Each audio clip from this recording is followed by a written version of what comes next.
All right, the Little League World Series in the rear view. Chinese Taipei takes home the title. There were two quick things I wanted to get to because Francisco Lindor was sitting in the broadcast booth, and I thought he said something really interesting about keeping things into perspective while they're watching 12-year-olds play baseball. Have a listen to Francisco Lindor on the broadcast. Obviously, a lot of kids watching today, and a lot of kids here.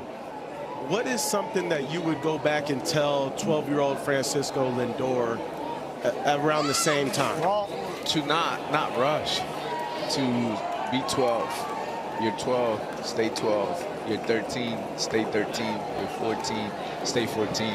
You know, we, for some reason, when we are young, we want to be adults. When we're adults, we want to be kids, you know, and I can't emphasize that enough. You know, you're 12, stay 12, you know. Be in the moment. Yeah, just be in the moment, just enjoy it, have fun, live in it, look around, you know, just embrace what's happening.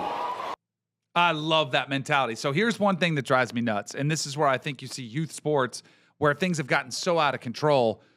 We're training, and I say we, parents, coaches, even the athletes themselves, they're treating themselves like they're on a mission to either get a scholarship, to be a professional athlete.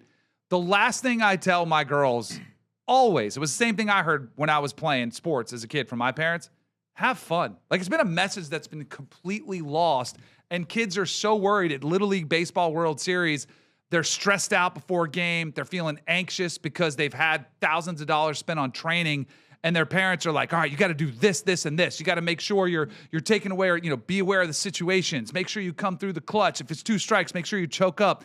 We're doing all of these things that are so hyper-focused on the outcome. Remember to have fun. And that's why I think the essence of what Francisco Lindor is saying is, remember, you're just a kid. But Little League Baseball was some of the best years of my life. Going out there and playing with my buddies and dominating, having fun. And I don't remember anything other than that messaging from my parents. I think it's something that should be had from the coaches too. And yes, you want to win, but you've got to keep winning in perspective of remembering they're just kids. Because I think we're asking our young athletes to grow up and take so much responsibility at way too early of an age. Super, super important. Like you said, I have it written down. Keep youth sports in perspective. And it does. It starts at home a lot of times, though, right? A lot of that, I was so fortunate to have a father, it sounds like yours is the same, who supported me, who was on my team. Anytime I'd jump in the car with my dad after a game, we would have the ride home. And I knew exactly what was coming. He was going to ask me what I thought I did well. He's going to tell me what he thought I did well. And it was the ride. And once the ride was over, we were done. You could say anything. If I had to swear, I'd swear.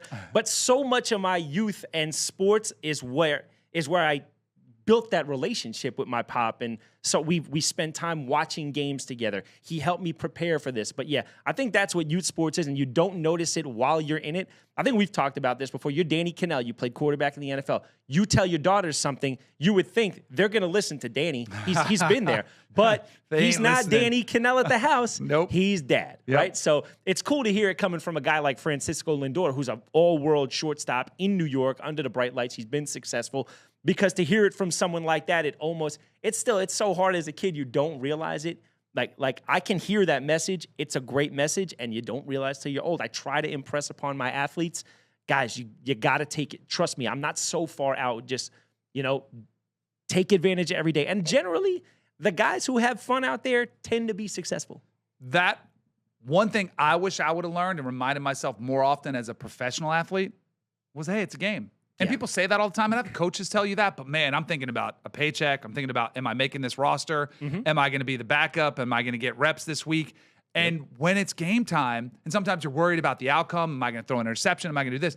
It's still a game. Go out there and have fun. I had a kid I played college ball with, and after his last game, it looked like he was going to get a shot. I'm talking like 6'4", tackle, probably 310, very athletic. And after the last game, not right after the last game, but we all knew he was going to get a crack at it. He said, guys, I never want to put pads on again. My pops had me doing this since I'm 5. I never had any time away. So I think that's a thing, and I'm not even a parent yet, but it's something I'm kind of preparing myself for, like that fine line of how hard do you push without overdoing it, And I think there's also another, it could also be the other way, though. So when I was a kid, I played 1 year of youth football and I crushed. I did really, really well. I was about 12 years old, but I hated it. So I said after the year, Dad, I don't think I want to do this anymore. And my dad, being that supportive dad, said, all right, Chris, you finished the season. Just don't commit to another year if you're not going to do it. And he let me kind of back out. And in hindsight, I think, how much damage could I have done if I didn't start back up at 17 and see, So there's like that fine line. But yeah, 100%. That's you're perfectly right. It's the parenting and the coaching. I think we have the clip of the coach who comes out and breaks the tension with this is a really cool clip from the Little League World Series too. If we can run that, basically, I'll just set the premise. The Taiwanese team is in a real hot spot. It's a very pressure-packed situation. And their coach comes out. You're not going to be able to understand it. And the funniest thing he says, you'll hear the announcers start laughing. What the coach is saying is, guys, I'm not out here because you need me. You guys have gotten the spotlight all week, and I want some. So he's fooling around. And now he's telling them, guys, do you understand the way the chicks in Taiwan are watching you right now?